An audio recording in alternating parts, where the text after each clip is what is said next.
கிறிஸ்தேசுக்குள் Recording in progress. அன்பாய் அழைக்கப்பட்ட அன்புக்குரிய சகோதரர்களே, அன்புக்குரிய சகோதரிகளே, மீண்டுமாக நம்முடைய வாழ்நாட்களில் ஒரு நாளை நமக்கு கிருபையாக கூட்டிக் கொடுத்த நம்முடைய பிதாவாகிய தேவனுக்கு நம்முடைய ஆண்டவராகிய இயேசு கிறிஸ்துவின் நாமத்தினாலே நாம் துதிகளையும் ஸ்தோத்திரங்களையும் ஏறெடுத்துக் கொண்டு நாம் வாரந்தோறும் பார்த்து வந்து கொண்டிருக்கக்கூடிய வெளிப்படுத்தின விசேஷத்தின் அடுத்த வகுப்பிற்குள்ளாக நாம் கடந்து செல்லலாம். இந்த வாரம் நாம ஒரு முக்கியமான ஒரு பகுதி என்ன பண்றோம்னா, வெளிப்படுத்தின விசேஷத்தை நம்ம ஸ்டார்ட் பண்ண போறோம். எதனால அப்படின்னு பாத்தீங்கன்னா, இந்த வாரத்துல இருந்து நம்ம 20ஆம் அதிகாரத்தை நம்ம ஸ்டார்ட் பண்றோம். ஸோ நாம போன வாரம் வரைக்கும் எது நம்ம பார்த்து முடிச்சாச்சுன்னா 19ஆம் அதிகாரத்தை பார்த்து முடிச்சாச்சு. 19ஆம் அதிகாரத்தோட எதையும் நம்ம சேர்த்து முடிச்சிட்டோம்னா, அறுவடையின் காலத்தில் நடக்கக்கூடிய சம்பவங்களை பற்றின அனைத்து கோணங்களையும் என்ன பண்ணிட்டோம்னா நம்ம பார்த்து முடிச்சாச்சு. ஸோ இப்போ 20ஆம் அதிகாரத்துல இருந்து நாம முக்கியமா பார்க்க போறது எதை பற்றினது அப்படின்னு பாத்தீங்கன்னா, நம்முடைய ஆண்டவராகிய இயேசு கிறிஸ்துடைய 1000 ஆண்டு அரசாட்சி பற்றினது. சோ குறிப்பா வெளிப்படுத்தின விசேஷத்திலேயே ஒரு விசேஷித்த அதிகாரங்கள் அப்படின்னு கூட என்ன பண்ணலாம்னா 20, 21, 22 என்ன பண்ணலாம்னு பாத்தீங்கன்னா சொல்லலாம். ஏன்னா அதுல இருக்கக்கூடிய ஒவ்வொரு வார்த்தைகளும் அவ்வளவு ஆழ்ந்த சத்தியத்தை என்ன பண்ணுதுன்னா வெளிப்படுத்து அப்படின்றத நம்ம பார்க்கணும். சோ நாம 1000 இயர்ஸ் அப்படின்ற ஒரு வார்த்தை பைபிள்லே மொத்தம் 3 இடத்துல தான் வருது. பைபிள்லே மொத்தம் 3 இடத்துல தான் வருது. ஒண்ணு 90ஆம் சங்கீதம், மற்றொன்று 2 பேதுரு 3ஆம் அதிகாரம், மற்றொன்று வெளிப்படுத்தின விசேஷம் 20ஆம் அதிகாரம். நாம 2 பாசிபிலிட்டி தான். ஒண்ணு, இந்த 3 இடத்துலயும் வரக்கூடிய 1000 வருஷம் என்பது வேற 1000 வருஷத்தை அடையாளப்படுத்தணும், அல்லது 3மே ஒரே 1000 வருஷத்தை தான் அடையாளப்படுத்தணும். ஸோ ரொம்ப சிம்பிள். நாம் ஒரே தலைப்பின் கீழ் எடுத்து படிக்கும் பொழுது 1000 வருஷம் அப்படின்ற ஒரு தலைப்பை நாம எடுத்தோம்னா 3 இடத்துல தான் நாம அதை கண்டுபிடிக்க முடியும். 1 90ஆம் சங்கீதம், 2 பேதுரு 3, வெளிப்படுத்தின விசேஷம் 20ஆம் அதிகாரம். இந்த 3 இடத்திலும் வரக்கூடிய 1000 வருடம் என்பது ஒரே காலப்பகுதியை தான் அடையாளப்படுத்துது. ஒரே காலப்பகுதியை தான் அடையாளப்படுத்துது அப்படின்றத என்ன பண்ணலாம்னா தெளிவா புரிஞ்சுக்கலாம். அந்த ஒரே காலப்பகுதி எது அப்படின்னா கிறிஸ்துவுடைய 1000 ஆண்டு அரசாட்சி. இந்த 1000 வருஷத்தை பத்தி தான் அப்போஸ்தலனாகிய பேதுரு அவர் எழுதின 2 பேதுரு நிருபத்தில் எழுதும் போது இந்த 1000 வருஷத்துக்கு 3 விதமான பேர் என்ன பண்றாரு அப்படின்னு பாத்தீங்கன்னா வைக்கிறார். ஒண்ணு நியாயத்தீர்ப்பின் நாள், இன்னொன்னு தேவனுடைய நாள், மற்றொன்று கர்த்தருடைய நாள். இந்த கர்த்தருடைய நாள் இரவிலே திருடன் வருகிற விதமாய் வரும் அப்படின்னு சொல்லிட்டு அந்நாளில் வானங்கள் மடமடவென்று அகன்று போகும் அப்படின்னு பேரு சொல்றாரு. அப்படின்னா தெளிவா அப்போஸ்தலனாகிய பேதுரு எழுதும் போது இந்த 1000 வருஷத்தை பத்தி எழுதும் போது தெளிவா அவருடைய வசனத்துல என்ன சொல்லி கொடுத்துட்டாரு அப்படின்னு பாத்தீங்கன்னா, 1000 வருஷத்தினுடைய துவக்க பகுதி உபத்திரவமாக தான் இருக்கும். 1000 வருஷத்தினுடைய துவக்க பகுதி முதல் பகுதி உபத்திரவமாக தான் இருக்கும். அதனுடைய பிற்பகுதி 2வது பகுதி தான் சமாதானத்துக்குரிய காலப்பகுதியா இருக்கும் அப்படின்றத ரொம்ப தெளிவா அப்போஸ்தலனாகிய பேதுரு என்ன பண்றாருன்னு எழுதிட்டார். அதேதான் 90ஆம் சங்கீதத்திலயும் என்ன பண்றோம்னு நம்ம பார்க்கணும். அப்படின்னா தெளிவா என்ன நம்ம கற்பனை பண்ணிக்க கூடாது அப்படின்னு பாத்தீங்கன்னா, ஏன்னா சில சமயத்துல சகோதரர்களே கூட 1000 இயர்ஸ் கிறிஸ்துடைய அரசாட்சி, கிறிஸ்துடைய ஆளுகை அப்படின்னு சொல்லும் பொழுது அவங்க கற்பனையில ஒரு விஷயத்த என்ன பண்ணிப்பாங்கன்னு பாத்தீங்கன்னா எடுத்துக்கிட்டு இந்த மாதிரிதான் 1000 வருஷம் இருக்கும். 1000 வருஷம் அப்படின்னு சொல்லிட்டாலே எடுத்த உடனே என்ன அப்படின்னு பாத்தீங்கன்னா முழுக்க சமாதானமா தான் இருக்கும் அப்படின்னு என்ன பண்ணிப்பாங்க அப்படின்னு பார்த்து நினைச்சுப்பாங்க. நாமளும் அப்படி என்ன பண்ணக்கூடாதுன்னு பார்த்து நினைக்க கூடாது. எதனால அப்படின்னு பாத்தீங்கன்னா 1000 வருஷம் எப்படி இருக்கும் அப்படின்றத வசனம் சொல்றத நாம ஏத்துக்கணுமே தவிர்த்து நாம நினைக்கிறத வசனத்துல இருக்கணும்னு போய் என்ன பண்ணக்கூடாதுன்னா எப்பவுமே தேடக்கூடாது. அதனால வசன பகுதி ரொம்ப தெளிவா என்ன சொல்றதுன்னா 1000 இயர்ஸுடைய முதல் பகுதி உபத்திரவமா தான் இருக்கும். அதோடைய 2ஆம் பகுதி தான் எப்படி இருக்கும் அப்படின்னா முழு சமாதானமா இருக்கும் அப்படின்றத பார்க்கணும். ஸோ இந்த 1000 இயர்ஸை பற்றி நமக்கு அதிகப்படியான வெளிச்சத்தை கொடுக்கக்கூடிய ஒரு மிகப்பெரிய புஸ்தகம் பைபிள்ல எது அப்படின்னு கேட்டீங்கன்னா வெளிப்படுத்தின விசேஷம். அதுலயும் குறிப்பா வெளிப்படுத்தின விசேஷம் 20ஆம் அதிகாரம் அப்படின்னு பார்க்கணும். இந்த வெளிப்படுத்தின விசேஷம் 20ஆம் அதிகாரத்திலிருந்து வெளிப்படுத்தின விசேஷம் 22ஆம் அதிகாரம் 5ஆம் வசனம் வரைக்கும் நாம என்ன பார்க்க போறோம் தெரியுங்களா? நம்ம என்ன பார்க்க போறோம் அப்படின்னா 1000 ஆண்டு அரசாட்சி குறித்ததான 5 வகையான கோணங்களை நம்ம பார்க்கணும். 1000 ஆண்டு அரசாட்சி குறித்ததான 5 வகையான கோணங்களை என்ன பண்ண போறோம் அப்படின்னு பாத்தீங்கன்னா பார்க்க போறோம். மில்லினியல் வியூவை 5 கோணங்கள் பார்க்க போறோம். அத முதல் கோணம் வெளிப்படுத்தின விசேஷம் 20ஆம் அதிகாரம் 1ஆம் வசனத்திலிருந்து 10ஆம் வசனம் வரைக்கும். இந்த முதல் கோணத்துல எதை பத்தி எல்லாம் பார்க்க போறோம் அப்படின்னு பாத்தீங்கன்னா, மில்லினியம் பத்தி பார்க்க போறோம். அதாவது 1000 வருஷத்தை குறிச்சு பார்க்க போறோம். டிராகன் வலுசர்பத்தை பத்தி பார்க்க போறோம். மற்றும் கிறிஸ்துவை குறித்து என்ன பண்ண போறோம் அப்படின்னு பாத்தீங்கன்னா பார்க்க போறோம். ஏன் இந்த 3 வார்த்தையும் அப்படின்னு பாத்தீங்கன்னா, இது 3மே முக்கியமான விஷயம். 1000 வருஷத்துல என்ன பண்ண போறார் அப்படின்னு பாத்தீங்கன்னா, மில்லினியம்ல வலுசர்பத்தை எடுத்துட்டு கிறிஸ்து என்ன பண்ண போறாருன்னு பாத்தீங்கன்னா ரூல் பண்ண போறாரு. இதுதான் 1000 வருஷத்தினுடைய ஒரு சின்ன சுருக்கம். நம்ம ஏற்கனவே ஆக்சுவலா இந்த 1000 ஆண்டு அரசாட்சிக்கும் அறுவடையின் காலப்பகுதிக்கும் ஒரு மிகப்பெரிய ஒரு தொடர்பு இருக்கு அப்படின்றத நம்ம கவனிக்கிறோம். எப்படி அப்படின்னு பார்த்தோம்னா, நமக்கு ரொம்ப நல்லா தெரியும். 7ஆம் கால சபையின் காலப்பகுதி ஆரம்பிக்கும் பொழுதே இயேசு கிறிஸ்து 2ஆம் வருகையில வந்துடுறாரு. இயேசு கிறிஸ்து 2ஆம் வருகையில வரும்பொழுதே கிறிஸ்துவோட 1000 ஆண்டு அரசாட்சி ஆரம்பிக்குது. அப்படின்னா 1000 ஆண்டு அரசாட்சியினுடைய முதல் பகுதியில யாரும் வாழ்ந்து கொண்டிருக்கிறாங்கன்னா, 7ஆம் கால சபையும் வாழ்ந்து கொண்டிருக்குது அப்படின்றதுக்கு அநேக விளக்கங்கள், அநேக பாடங்கள் என்ன பண்ணியிருக்கிறா நம்ம ஏற்கனவே நம்ம பார்த்திருக்கோம். சோ அதனால 1000 ஆண்டு அரசாட்சி அப்படின்னு சொல்லும் பொழுது, அறுவடையினுடைய இறுதியில் நடக்கக்கூடிய சில சம்பவங்களும் 1000 ஆண்டு அரசாட்சியினுடைய துவக்கத்தில் நடக்கக்கூடிய சம்பவமும் என்ன ஆகும் அப்படின்னு பாத்தீங்கன்னா, மெர்ஜ் ஆகும். மீட் ஆகும். எப்படி அப்படின்னு பார்த்தோம்னா, உதாரணமா நாம வெளிப்படுத்தின விசேஷம் 16ஆம் அதிகாரத்துல 7 வாதைகளை பத்தி நாம பார்க்கும் பொழுது, 6ஆம் வாதையின் காலப்பகுதியில ஒரு 3 பேர் என்ன பண்றாங்கன்னு பாத்தீங்கன்னா, ஒரு ஒருங்கிணைப்புக்குள்ள வராங்க அப்படின்றத நம்ம பார்த்தோம். யாரு? மிருகம், வலுசர்பம், கள்ள தீர்க்கதரிசி.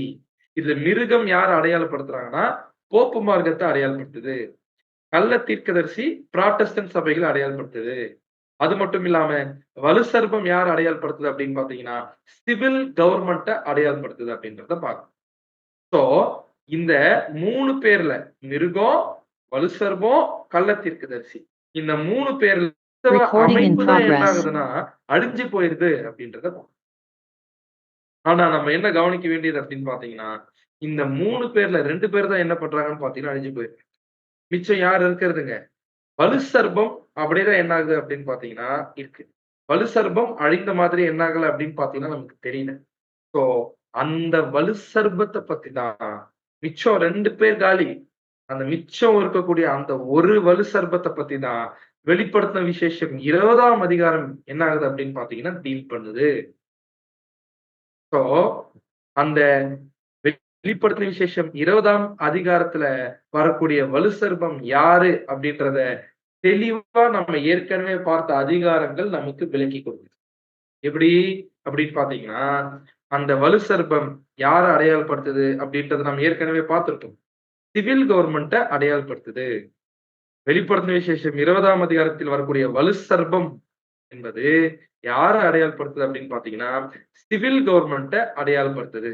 அப்படின்னா, நாம ரொம்ப தெளிவா புரிந்து கொள்ள வேண்டிய விஷயம் என்ன அப்படின்னு பாத்தீங்கன்னா, வெளிப்படுத்தின விசேஷம் 20ஆம் அதிகாரத்துல சாத்தானை கட்டுறது அப்படின்னு நினைச்ச உடனே, நாம என்ன நினைச்சிருவோம் அப்படின்னு பாத்தீங்கன்னா நாம என்ன நினைச்சிருவோம் அப்படின்னு பாத்தீங்கன்னா, ஏதோ ஆண்டவராகிய இயேசு கிறிஸ்து வந்து லிட்டரலா சாத்தான் புடிச்சு என்ன பண்ணிட்டு இருக்காரு, அப்படியே கட்டி அப்படியே என்ன பண்றாரு, ஜெயிலுக்கு போடுற மாதிரி போட்டுறாரு அப்படின்னு என்ன பண்ணக்கூடாதுன்னா நாம நினைக்க கூடாது. ஏன்னா வெளிப்படுத்தின விசேஷம் என்பது முற்றிலும் தீர்க்க தரிசன வசனங்களால் நிறைந்த அதிகாரம். அதனோட டீப் சிம்பாலிக் லாங்குவேஜ் என்ன ஆகுது அப்படின்னு பாத்தீங்கன்னா அதுக்குள்ள இருக்கு. அப்படி பார்க்கும்பொழுது இந்த இடத்துல வரக்கூடிய பிசாஸ் என்றும் சாத்தான் என்றும் சொல்லப்பட்ட பழைய பாம்பாகிய வலுசர்பம் என்பது சிவில் கவர்மெண்ட் அடையாளப்படுத்துதே தவிர்த்து நேரடியா அது லிட்ரலான சாத்தான அடையாளப்படுத்தல. ஆவிக்குரிய ஜீவியாகிய அந்த சாத்தான் அடையாளப்படுத்தல. அப்படின்னா பிரதர் இதுல சாத்தானே சம்மந்தப்படலையா அப்படின்னு பாத்தீங்கன்னா அப்படி புரிஞ்சுக்க கூடாது. நமக்கு நல்லா தெரியும் சிவில் கவர்மெண்ட்டுக்கு பின்னாடி இருந்து செயல்படுறது யாருதான் அப்படின்னு பாத்தீங்கன்னா பிசாசு தான் செயல்படுறான். ஆனா அந்த ஆவிக்குரிய ஜீவியாகிய அந்த பிசாசை குறித்து இந்த வெளிப்படுத்தின விசேஷம் 20ஆம் அதிகாரம் என்ன பண்ணலைங்கன்னா பேசல. அது எதை குறித்து தெளிவா பேசிட்டு இருக்கு அப்படின்னு பாத்தீங்கன்னா சிவில் கவர்மெண்ட்டை பத்தி பேசிட்டு இருக்கு அப்படின்றத பார்க்கணும். ஈவன் ரசல் காலத்துல இருந்தே பரிசுத்தவான்கள் இந்த அதிகாரத்தை குறித்து டீல் பண்ணும் பொழுது நிறைய தவறான ஒரு கருத்துக்களுக்குள்ள என்ன பண்ணிருக்கிறாங்க அப்படின்னு பாத்தீங்கன்னா வந்திருக்கிறாங்க அப்படின்றத பார்க்கணும். பட் நாம சில முக்கியமான விஷயத்த கருத்துல எடுத்துக்கிட்டாலே இந்த வசனத்தை இன்டர்பிரேட் பண்ணக்கூடிய எல்லா பிரச்சனைகளையும் ஈஸியா என்ன பண்ணிடலாம்னா நாம ஒதுக்கி தள்ளிடலாம். நாம எப்பவுமே வெளிப்படுத்தின விசேஷத்துல எதை மறந்துடக்கூடாதுன்னா, த ஐசா மார்க்கஸ். அப்படின்னா, ஒவ்வொரு இடத்துல வெளிப்படுத்தின விசேஷத்துல ஒரு மைல்கல் வச்சிருக்கிறார். அந்த மைல்கல் என்ன அப்படின்னு பார்த்தீங்கன்னா, ஐசா, அதாவது நான் பார்த்தேன், நான் கேட்டேன் அப்படின்ற வார்த்தை வெளிப்படுத்தின விசேஷத்துல வந்தாலே, ஒரு புதிய காரியத்தை குறித்து யோவான் சொல்ல ஆரம்பிக்கிறாரு அப்படின்றத நாம புதுசா தான் அந்த ஒரு பகுதிய எடுத்து படிக்கணுமே தவிர்த்து, ஏற்கனவே முன்னாடி இருக்கக்கூடிய பகுதியோட அத என்ன பண்ணக்கூடாதுன்னா, நம்ம தொடர்பு படுத்தக்கூடாது. இத நம்ம புரிந்து கொள்ளலாம். வெளிப்படுத்தின விசேஷத்தை என்ன பண்ண முடியாது நம்மளால? தெளிவா புரிஞ்சுக்க முடியாதுன்றது என்ன பண்ணலாம்னா, நாம அத மனசுல வச்சுக்கலாம். அது மட்டும் இல்லாம, வெளிப்படுத்தின விசேஷம் 20ஆம் அதிகாரத்துல 4 இடத்துல ஐசா அப்படின்ற வார்த்தை வந்திருக்குது. அப்படின்னா என்ன அர்த்தம்? இந்த ஒட்டுமொத்த அதிகாரத்தையும் அப்படியே லைனா படிச்சுட்டு வர்றது தப்பு. அப்படின்னா 4 பிரிவுகள என்ன பண்ணணும் அப்படின்னு பார்த்தீங்கன்னா, நம்ம தனியா எடுத்து அந்த 4 பிரிவுக்குள்ள என்ன இருக்குது? அது என்ன நோக்கத்துக்காக எழுதப்பட்டிருக்குது? அதனுடைய தாற்பயம் என்ன அப்படின்றத என்ன பண்ணணும்னா, நாம தெரிந்து, புரிந்து படிக்கணும். சோ, அது மட்டும் இல்லாம, இந்த வெளிப்படுத்தின விசேஷம் 20ஆம் அதிகாரம் முதல் 3 வசனங்கள்ல தான் இந்த சாத்தானை கட்டுறத பத்தி இருக்குது அப்படின்றத பார்க்கணும். நாம ஏற்கனவே பார்த்த மாதிரி, சாத்தான கட்டுறது அப்படின்னு அங்க அந்த அந்த சில வார்த்தைகள் வருகிறதுனால நாம என்ன அண்டர்ஸ்டாண்ட் பண்ணிக்க கூடாது அப்படின்றத பார்த்தோம். இது ஏதோ லிட்டரலான ஆவிக்குரிய ஜீவியாகிய சாத்தான கட்டுறது அப்படின்றத நாம எடுத்துக்க கூடாது. ஒருவேளை நாம இந்த ஒரு பகுதிக்கு வசனம் 1ல இருந்து 3 வரைக்கும் இருக்கக்கூடிய இந்த 3 வசனத்துக்கு ஒரு டைட்டில் குடுக்கணும்னா, என்ன டைட்டில் குடுக்கலாம் அப்படின்னு பார்த்தோம்னா, "the suppression and immobilization of Satan's kingdom for a millennium" அப்படின்னா என்ன அர்த்தம் அப்படின்னு பார்த்தீங்கன்னா, 1000 வருஷத்திற்கு பிசாசினுடைய ராஜ்யத்தை அடக்குறது. பிசாசினுடைய ராஜ்யத்தை முதல்ல அடக்கி, அதுக்கப்புறமா அத அசையாத நிலைமைக்கு என்ன பண்றதுன்னா கொண்டு போறது.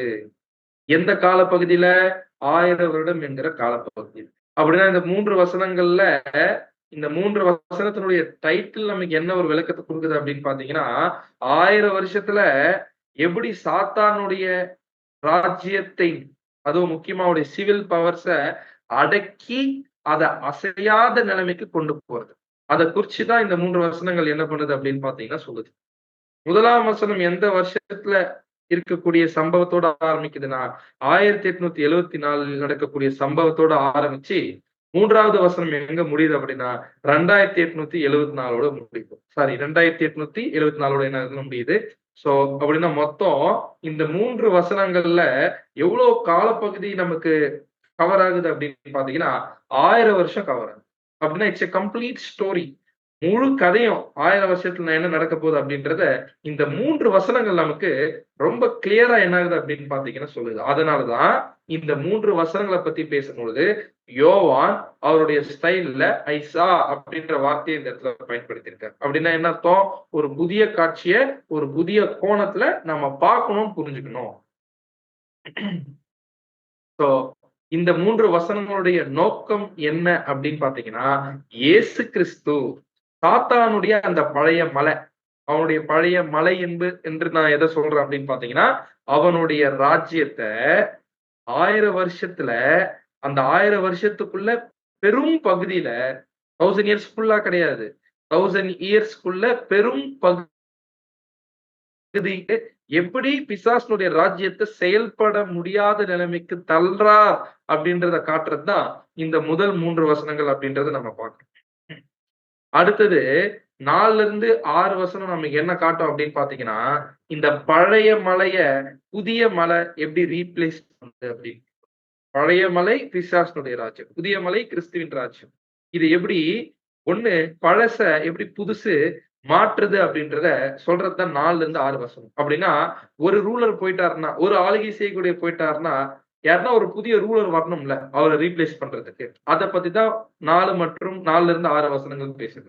அடுத்ததாக வசனங்கள் 7ல இருந்து 10 வரைக்கும் என்ன நமக்கு காட்டுது அப்படின்னு பார்த்தீங்கன்னா, மறுபடியும் 1000 வருஷம் முடிஞ்ச பிறகு, இந்த பழைய மலைய ஸ்தாபிப்பதற்கு ஒரு மிகப்பெரிய ஒரு அட்டெம்ப்ட் என்ன பண்ண போறாங்க அப்படின்னு பார்த்தீங்கன்னா, எடுக்க போறாங்க. சாத்தானுக்கு கீழ, சாத்தானுடைய தலைமையில. அந்த அட்டெம்ப்ட் அந்த ஒரு செய்கை வெற்றிகரமா இருக்குமா அப்படின்னு பார்த்தீங்கன்னா கிடையாது. தோத்து போயிற போறாங்க.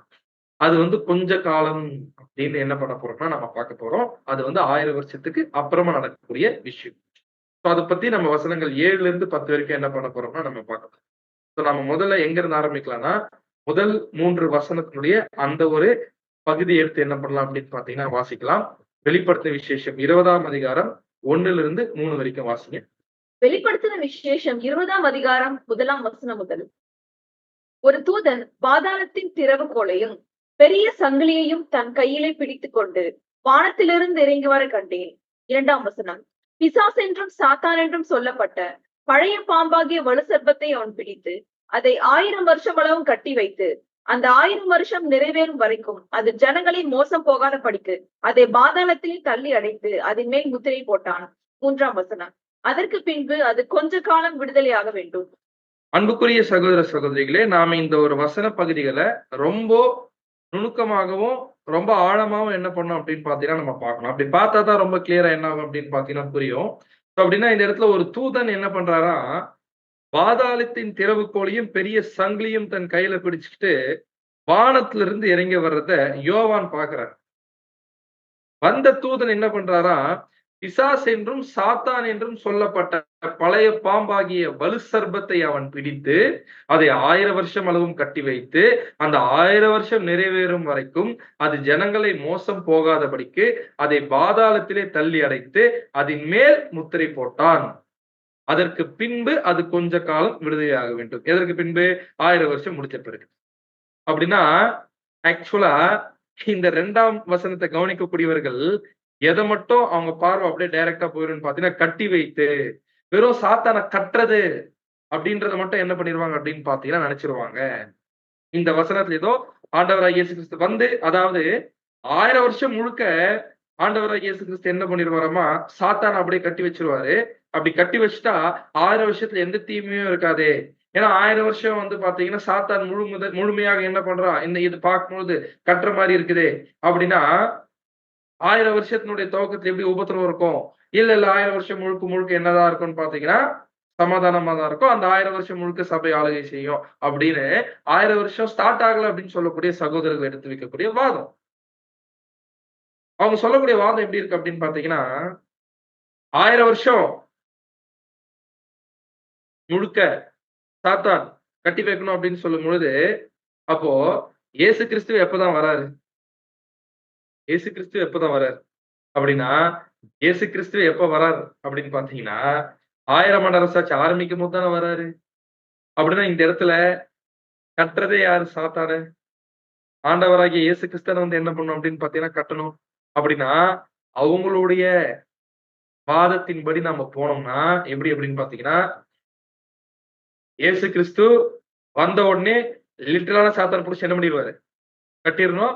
கட்டி முடிச்சுட்டு அப்படியே என்ன ஆயிரணும் அப்படின்னு பாத்தீங்கன்னா, எல்லாமே ஓவர் நைட்ல மாறிடும்.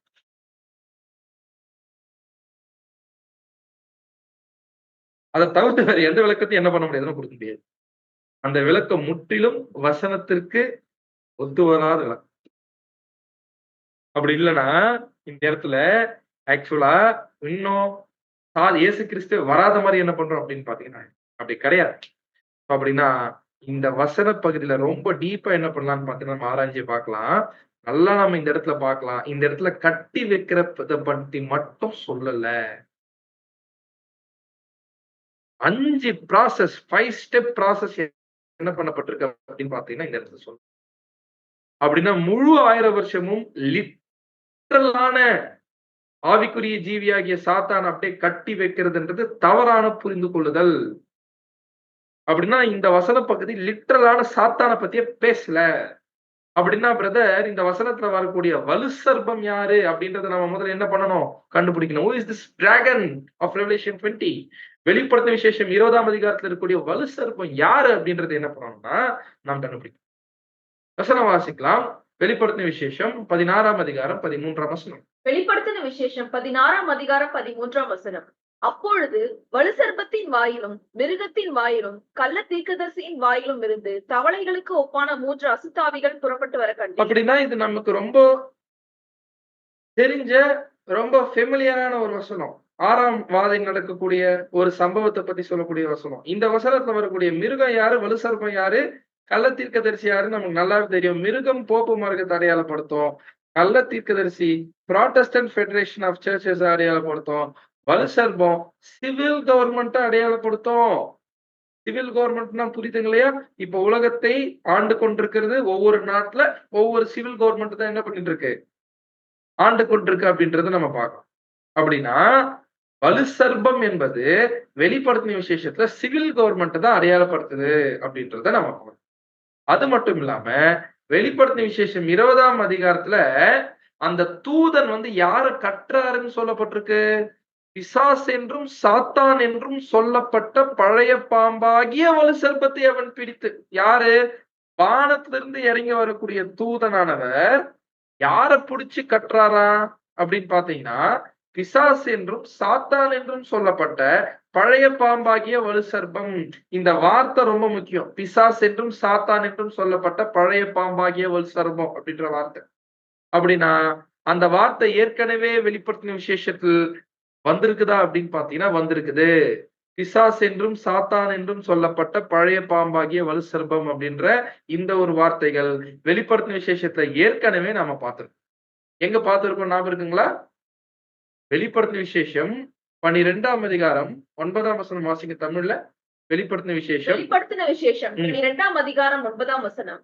உலகம் அனைத்தையும் மோசம் போக்குகிற பிசாசு என்றும் சாத்தான் என்றும் சொல்லப்பட்ட பழைய பாம்பாகிய பெரிய வலுசர்ப்பம் தள்ளப்பட்டது. அது பூமியிலே விழத்தள்ளப்பட்டது. அதனோட கூட அதை சேர்ந்த தூதரும் தள்ளப்பட்டார்கள். அப்படின்னா வெளிப்படுத்தின விசேஷம் 12ஆம் அதிகாரம் 9ஆம் வசனத்துல சொல்லப்பட்ட பிசாஸ் என்றும் சாத்தான் என்றும் சொல்லப்பட்ட பழைய பாம்பாகிய வலுசர்ப்பம் யார அடையாளப்படுத்துதுன்னு 12ஆம் அதிகாரத்துல பார்த்த ஞாபகம் இருக்குங்களா? அது ரோமன் சிவில் கவர்மெண்ட் அடையாளப்படுத்துது. ரோமன் சிவில் கவர்மெண்ட் அடையாளப்படுத்து அப்படின்றத நம்ம பார்ப்போம். அதே மாதிரி இன்னொரு இடத்துல 16ஆம் அதிகாரத்துல மறுபடியும் வலுசர்ப்பம் அப்படின்ற வார்த்தை வருது. அந்த இடத்துல சிவில் கவர்மெண்ட் தான் அடையாளப்படுத்துது. இதை எல்லாருமே நாம் ஏற்றுக்கொள்கிறோம். அது தனிப்பட்ட ஆவிக்குரிய ஜீவி ஆகிய சாத்தான் அது அடையாளப்படுத்தல. இதுக்கு பின்னாடி சாத்தான் இருக்கான், அதை யாரும் மறுக்கல. பட் இந்த இடத்துல சொல்லப்பட்ட பிசாஸ் என்றும் சாத்தான் என்றும் சொல்லப்பட்ட பழைய பாம்பாகிய வலுசர்ப்பம் யாரதான் அடையாளப்படுத்துது அப்படின்னு பாத்தீங்கன்னா சிவில் கவர்மெண்ட் தான் அடையாளப்படுத்துது. அப்படின்னா நம்ம என்ன புரிந்து கொள்ளணும் அப்படின்னு பாத்தீங்கன்னா, அந்த தூதன் கட்டுறது யாரு அப்படின்னா சிவில் கவர்மெண்ட்டை கட்டுறாரு. யார கட்டுறாருங்க? சிவில் கவர்மெண்ட் என்ன பண்ணிட்டு இருக்காருன்னு பாத்தீங்கன்னா கட்டிட்டு இருக்கிறாரு. அப்படின்னா நாம தெளிவா நம்ம பார்த்துட்டோம். வெளிப்படுத்தின விசேஷத்தில் வலுசர்ப்பம் என்பது அந்த ஒரு அடையாளம் எதை அடையாளப்படுத்துவதற்காக பயன்படுத்தப்பட்டிருக்கு அப்படின்னு பாத்தீங்கன்னா சிவில் பவரை அடையாளப்படுத்துவதற்காக பயன்படுத்தப்பட்டிருக்கு. அப்படின்னா சாத்தானுடைய சிவில் பவர் அவனுடைய ராஜ்யம் தான் 6000 வருஷமாக இந்த உலகத்தை ஆட்சி செய்து கொண்டிருக்கு. அவன் முழுக்க முழுக்க இந்த சிவில் சாவர்னிட்டி அந்த அதிகாரத்தை என்ன பண்றான் அப்படின்னு பாத்தீங்கன்னா 6000 வருடமாக அவன் தான் செலுத்திட்டு வரான். வெளிப்படுத்தின விசேஷம் 20ஆம் அதிகாரம் என்ன எதை பத்தி பேசுது அப்படின்னு பாத்தீங்கன்னா அவனுடைய அந்த சிவில் பவரை எப்படி கட்டுப்படுத்துறது, எப்படி அந்த தூதன் கட்டுப்படுத்த போறான். அந்த தூதன் இயேசு கிறிஸ்து நமக்கு நல்லா தெரியும். இயேசு கிறிஸ்து 2ஆம் வருகையில வந்து எப்படி கட்டுப்படுத்த போறாரு, கட்டுப்படுத்திட்ட பிறகு அடுத்ததாக அந்த சிவில் பவரை எப்படி வல்லமையற்ற நிலைமைக்கு தள்ள போறார் அப்படின்றத பத்தி தான் வெளிப்படுத்தின விசேஷம் 20ஆம் அதிகாரமே என்ன பண்ணுது அப்படின்னு பாத்தீங்கன்னா சொல்லுது. வசனம் 2 மற்றும் 3 எதை பத்தி பேசுது அப்படின்னு பாத்தீங்கன்னா அவனுடைய சிவில் பவர் எபிலிட்டிஸ்,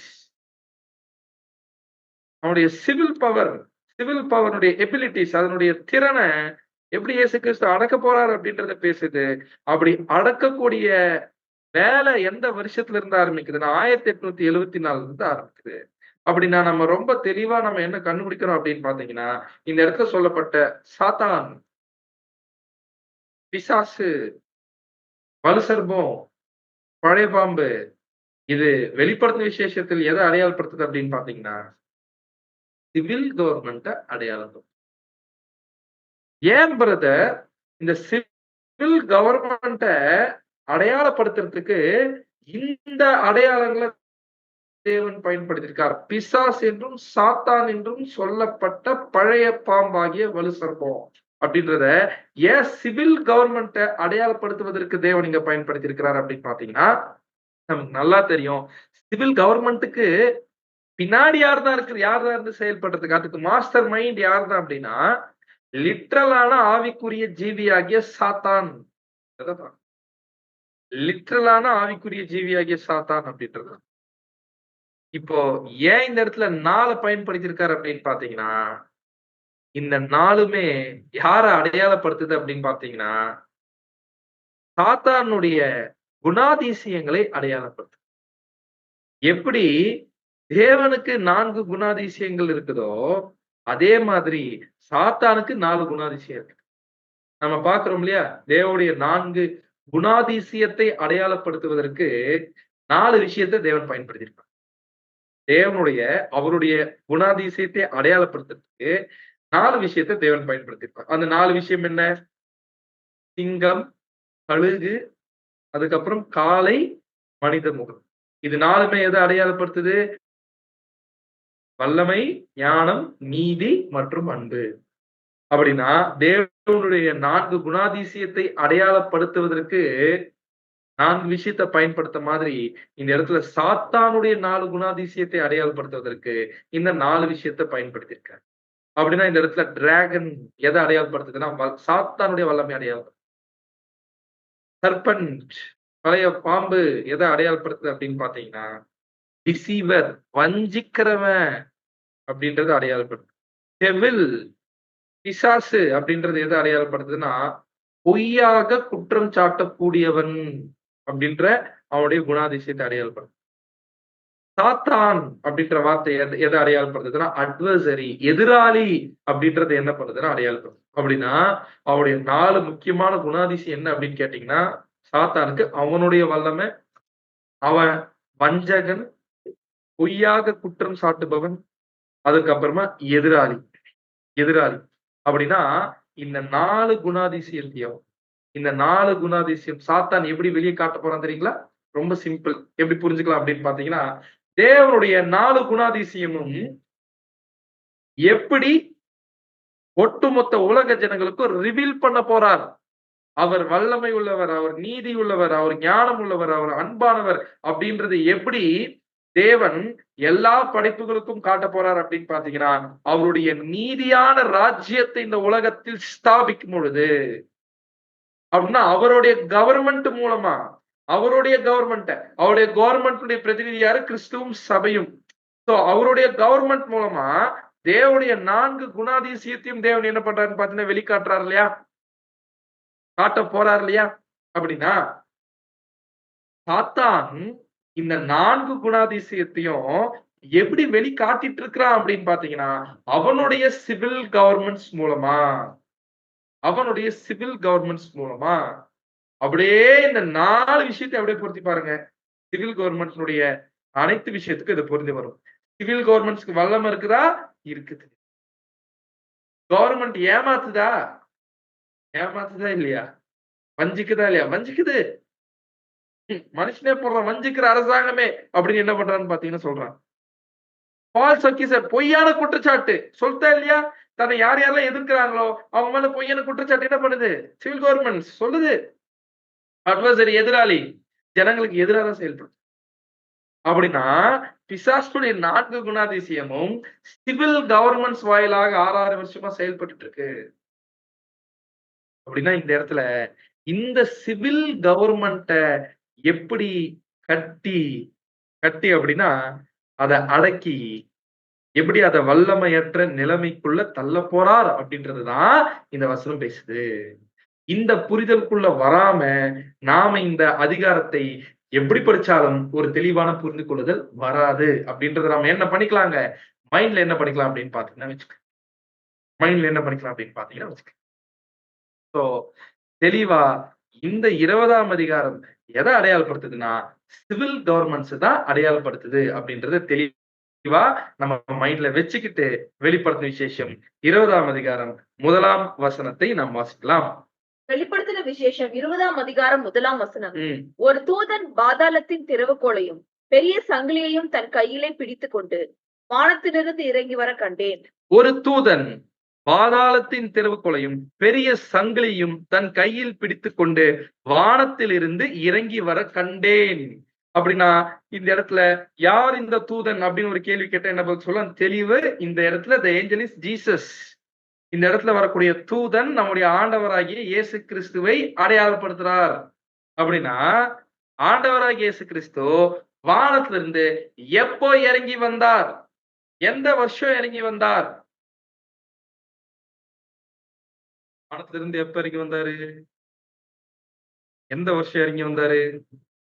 வருஷம் மறந்துடுச்சா? சேட் பாக்ஸ்ல போடுங்க. 1874 கரெக்டா?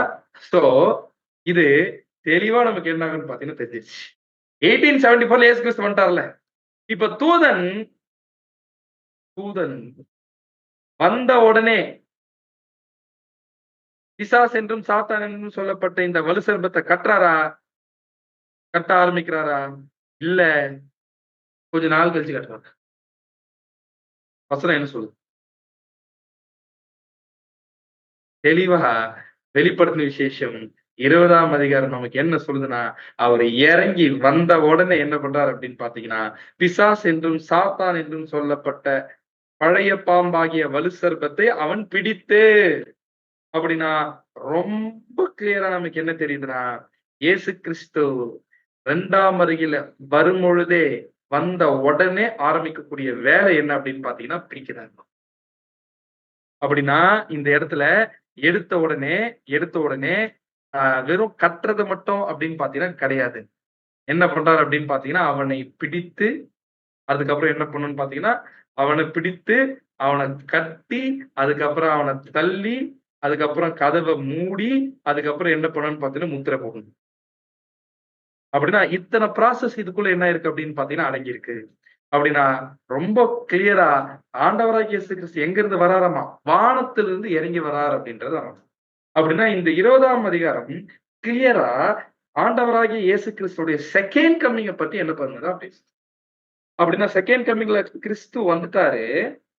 அவரு செகண்ட் கம்மிங்ல வந்த உடனே எந்த காலப்பகுதி ஆரம்பிக்கும் வானத்துல இருந்து இறங்கி வரும்பொழுது அப்படின்னு பாத்தீங்கன்னா, நம்ம அப்போஸ்தலர் 3ஆம் அதிகாரம் 21ஆம் வசனத்துல என்ன பண்ணிருப்போம் அப்படின்னு பாத்தீங்கன்னா நம்ம வாசிச்சிருப்போம். Jesus must remain in heaven until the time comes for God to restore everything as he promised long ago through his holy prophets. அப்படின்னா தேவன் எல்லாவற்றையும் சீர்படுத்தக்கூடிய காலப்பகுதி அப்படின்னு ஒரு காலப்பகுதி இருக்குதா. அந்த காலப்பகுதியை குறித்து தான் தேவன் பழைய ஏற்பாட்டுல இருந்து அவருடைய தீர்க்கதரிசிகளை குறிச்சு என்ன பண்ணியிருக்காராமா பேசியிருக்காராம். அப்படின்னா அந்த காலப்பகுதி எது அப்படின்னு பாத்தீங்கன்னா, எந்த காலப்பகுதியில தேவன் எல்லாவற்றையும் ரெஸ்டோர் பண்ண போறார்? எந்த காலப்பகுதியில தேவன் எல்லாவற்றையும் திரும்ப கொடுக்க போறார் அப்படின்னு பாத்தீங்கன்னா 1000 வருஷத்துலதான் அப்படின்றது நம்ம எல்லாருக்குமே நல்லா தெரியும். அப்படின்னா கிறிஸ்துவனுடைய 1000 வருஷத்துலதான் எல்லாவற்றையும் திரும்ப கொடுக்க போறார். அப்படின்னா இந்த திரும்ப கொடுத்தலின் காலம் எப்பதான் நடக்க போகுதுன்னா 1000 வருஷத்துல. அப்படின்னா இந்த வசனம் நமக்கு என்ன சொல்லுது? இயேசு கிறிஸ்து திரும்ப கொடுத்தலின் காலப்பகுதி வரும் வரை பரலோகம் அவரை ஏற்றுக்கொள்ள வேண்டும். Jesus must remain in heaven. அவர் எது வரைக்கும் தான் பரலோகத்துல இருப்பாரா? திரும்ப கொடுத்தலின் காலம் ஆரம்பிக்கிற வரைக்கும் அவர் பரலோகத்துல இருப்பாராம்.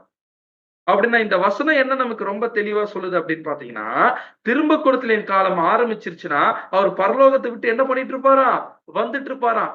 அப்படின்னா ஒரு பரலோகத்துல இருந்து 2ஆம் வருகையில பூமிக்கு வந்துட்டு இருந்திருந்தாருன்னா நம்முடைய ஆண்டவராகிய இயேசு கிறிஸ்து எது ஆரம்பிச்சதாக வசனம் ஆணித்தரமா சொல்லுதுன்னா, திரும்ப கொடுத்தலின் காலம் என்ன ஆயிடுச்சுங்க இந்த இடத்துல ஆரம்பிச்சிருச்சு அப்படின்றத வசனம் ரொம்ப தெளிவா நமக்கு என்ன பண்ணுதுன்னா புரிய வைக்குது. ரொம்ப தெளிவா புரிய வைக்குது. அப்படின்னா இயேசு கிறிஸ்துடைய 2ஆம் வருகையும் 1000 ஆண்டு அரசாட்சியினுடைய துவக்கமும் ஒரே கோட்டில் நடக்குதுன்றத அப்போஸ்தலர் 3ஆம் அதிகாரம் 19ல இருந்து 21ஆம் வசனம் வரைக்கும் தெளிவா என்ன பண்றோம்னு பாத்தீங்கன்னா இதை படிக்கும் போது புரிஞ்சுக்கிறோம்.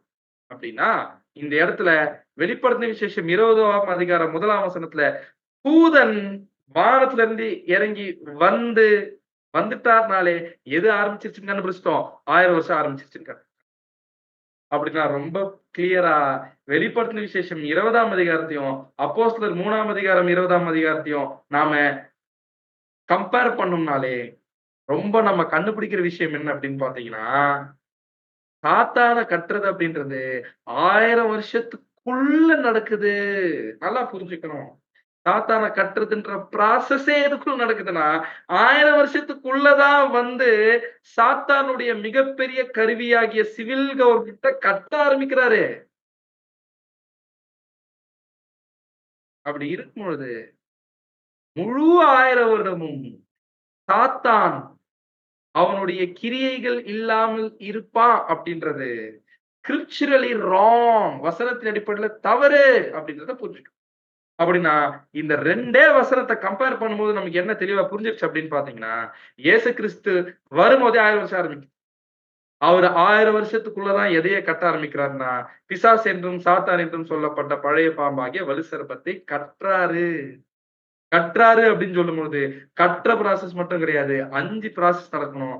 அதுல கடைசியா என்ன பண்ணணும்னு பார்த்தீங்கன்னா, புடிச்சு இந்த வலுசர்ப்பத்த பாதாளத்துல தள்ளணும்.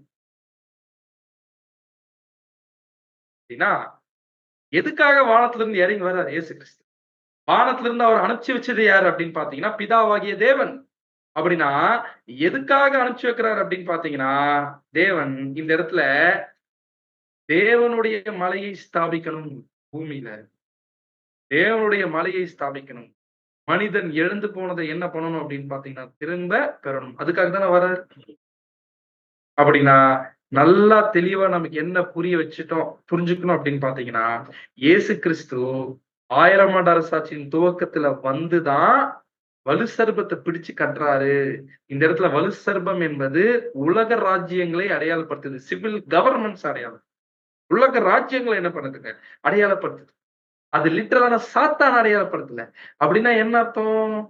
இயேசு கிறிஸ்துடைய நோக்கம் 1000 ஆண்டு அரசாட்சியுடைய துவக்கத்துல என்ன பண்ணணும்னா, உலக ராஜ்யங்களை வல்லமையற்ற நிலைமைக்கு என்ன பண்ணணும்னா தள்ளணும். அப்படி தள்ளாதான் அவருடைய ராஜ்யத்தை வெளியரங்கமாக, பகிரங்கமாக இந்த பூமியில் நிறுவ முடியும். அது எதுக்குள்ளதான் பண்றாருன்னா, 1000 வருஷத்துக்குள்ளதான் பண்றாரு. இதெல்லாம் பண்ணிட்ட பிறகு 1000 வருஷம் ஆரம்பிக்கல. அப்படின்னா, இத பண்றதே தேவனுடைய ராஜ்யம் தான். அப்படின்னா, கிறிஸ்துவின் ராஜ்யத்தினுடைய முதல் வேலையே என்னன்னா, பூமிக்குரிய ராஜ்யத்தை அழித்தல். அதை வல்லமையற்று போக செய்தல். அவருடைய சத்துருக்களை அழிக்கிறது. அதுதான் 110ஆம் சங்கீதம் 2ஆம் வசனத்துல வாசிக்கிறோம். தேவன் இயேசு கிறிஸ்துவை பார்த்து சொல்றார், "நீ உம்முடைய சத்துருக்களின் நடுவே ஆளுகை செய்யும்." 1 கொரிந்தியர் 15ல வாசிக்கிறோம். என்னன்னு வாசிக்கிறோம் அப்படின்னு பார்த்தீங்கன்னா, அவரு எல்லா சத்துருக்களையும் பாதபடியாக மட்டும் அவர் ஆளுகை செய்ய வேண்டியது. அப்படின்னா, அவர் ஆளுகை ஆரம்பிக்கும்போது சத்துருக்கள் இருப்பாங்க. சத்துருக்கள் நடுவுதான் அவருடைய ஆளுகை. அததான் நாம தானியேல் 2ஆம் அதிகாரம் 43, 44ல அந்த நேபுகாத்நேச்சர் தரிசனத்தை குறிச்சு நம்ம பார்க்கும்பொழுது நம்ம பார்க்கிறோம். இது ERV வெர்ஷன்ல வாசிக்கலாம். தானியேல் 2ஆம் அதிகாரம் 43ஆம் வசனம். தானியேல் 2ஆம் அதிகாரம் 43ஆம் வசனம். இரும்பு களிமண்ணோடு கலந்திருக்கிறதை நீர் பார்த்தீர். ஆனால் இரும்பும் களிமண்ணும் முழுமையாக கலக்காது. இது போல 4வது ராஜ்யத்தில் ஜனங்கள் கலவையாக இருப்பார்கள். அந்த ஜனங்கள் ஒரே ஜனங்களாக இணைய மாட்டார்கள். அப்படின்னா, பாதி இரும்பு, பாதி களிமண்ணா இருக்கக்கூடிய அந்த பாத பகுதியை பத்தி என்ன பண்றாருன்னு பார்த்தீங்கன்னா பேசுறாரு. அப்படின்னா, இந்த பாதி இரும்பு, இந்த பாதி களிமண் எத அடையாளப்படுத்துது அப்படின்னு பார்த்தீங்கன்னா, நமக்கு நல்லா தெரியும். புனித ரோம சாம்ராஜ்யத்தை. அதாவது அரசியலும், மதமும் சேர்ந்திருக்கிற ஐரோப்பால இருக்கக்கூடிய ராஜ்யங்களும், இரும்பு மாரி இருக்கக்கூடிய ராஜ்யங்களும், இந்த போப்பு மார்க்கம். போப்பு மார்க்கம் எப்படி இருக்கு அப்படின்னா, களிமண் மாதிரி. இவங்க 2ம் சேர்ந்து இருக்கக்கூடிய இந்த கிறிஸ்டியானிட்டிய பத்தி தான். அந்த புனித ரோம சாம்ராஜ்யத்த பத்தி தான் பாதி இரும்பு, பாதி களிமண் அப்படின்னு சொல்லப்பட்டிருக்கு. இந்த பாதி இரும்பு, பாதி களிமண்ன்றது என்ன கிடையாது அப்படின்னு பார்த்தீங்கன்னா, ஐநா சபைலாம் கிடையாது. வேற ஐநா சபைன்னு பேசிக் சப்ஜெக்ட்ல சொல்றோமே இது. பேசிக் சப்ஜெக்ட்ல 4வது சப்ஜெக்ட்ல, 5வது சப்ஜெக்ட்ல 5ஆம் உலக பேரரசு பேசுறோம்.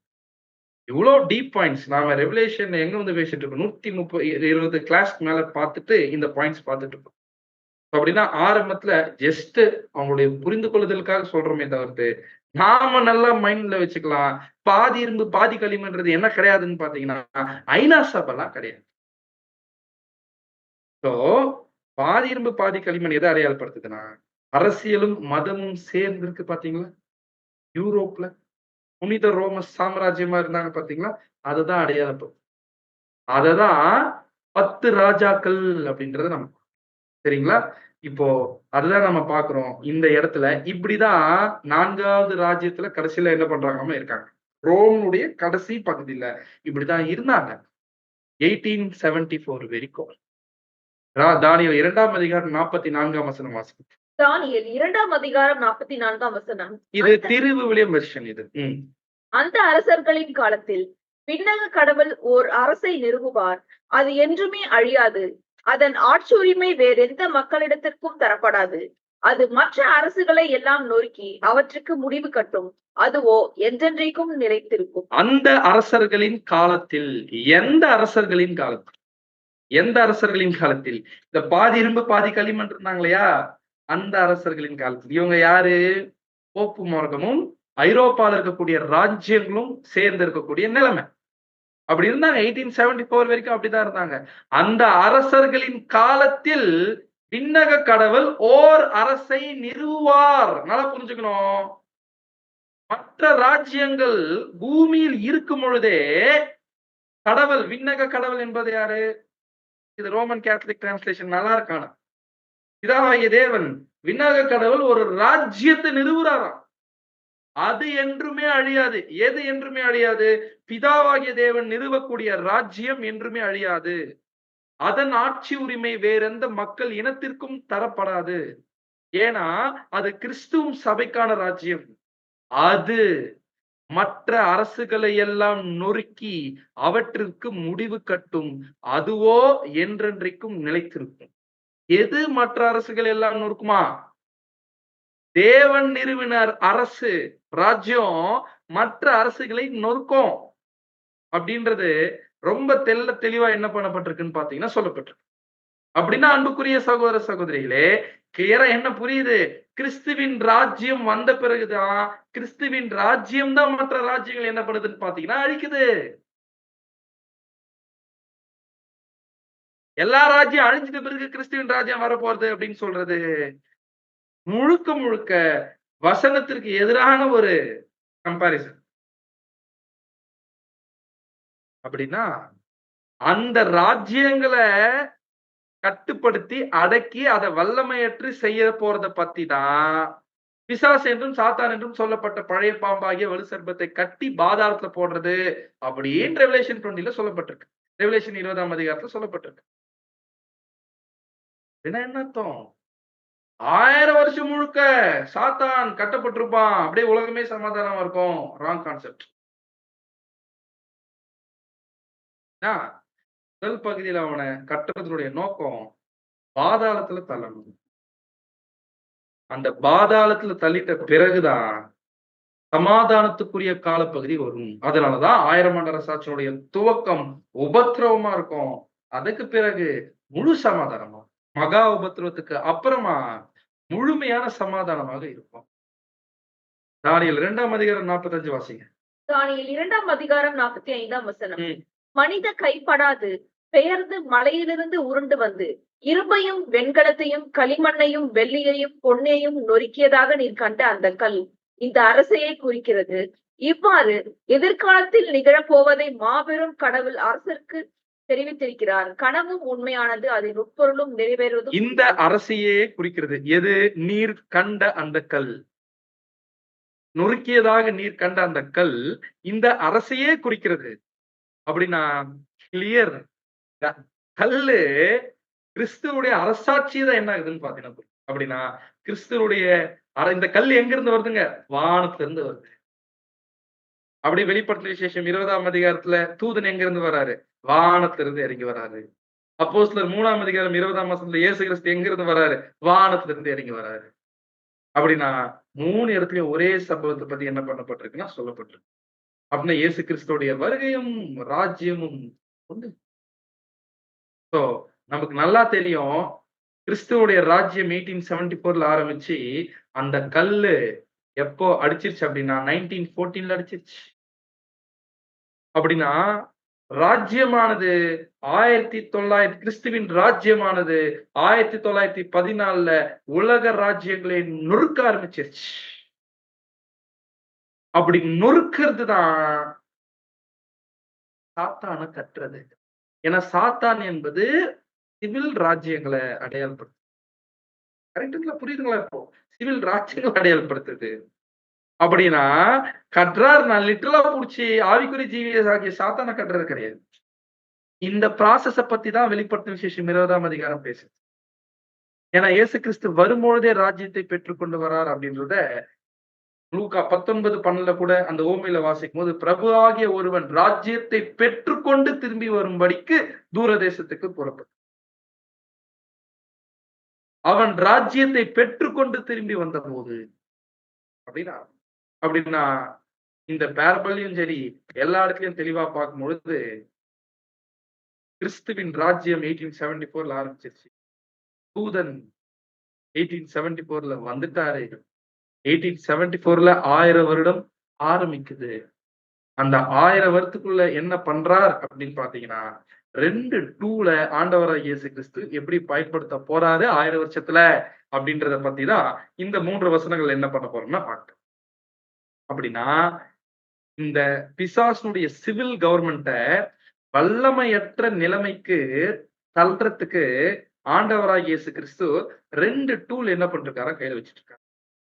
சரிங்களா? அதுல ஒரு டூலுக்கு பேர் என்ன அப்படின்னு பாத்தீங்கன்னா கீ. கீனா என்ன அர்த்தம்? சாவி. சரிங்களா? இன்னொரு டூல் என்ன அப்படின்னு இன்னொரு கருவி என்ன அப்படின்னு பாத்தீங்கன்னா சங்கிலி. சங்கிலி. அப்படின்னா இந்த இடத்துல கீய வச்சு என்ன பண்ண முடியும்? கீய எதற்கு நாம அடையாளப்படுத்துவோம் அப்படின்னு பாத்தீங்கன்னா ஒரு விஷயத்திற்கா உதாரணத்துக்கு ஒரு வீட்டுக்குள்ள போனாலும் அல்லது ஒரு வீட்டை பூட்டினாலும் நமக்கு எது தேவைப்படும் அப்படின்னு பாத்தீங்கன்னா சாவி தேவைப்படும். சரிங்களா? சாவி தேவைப்படும்.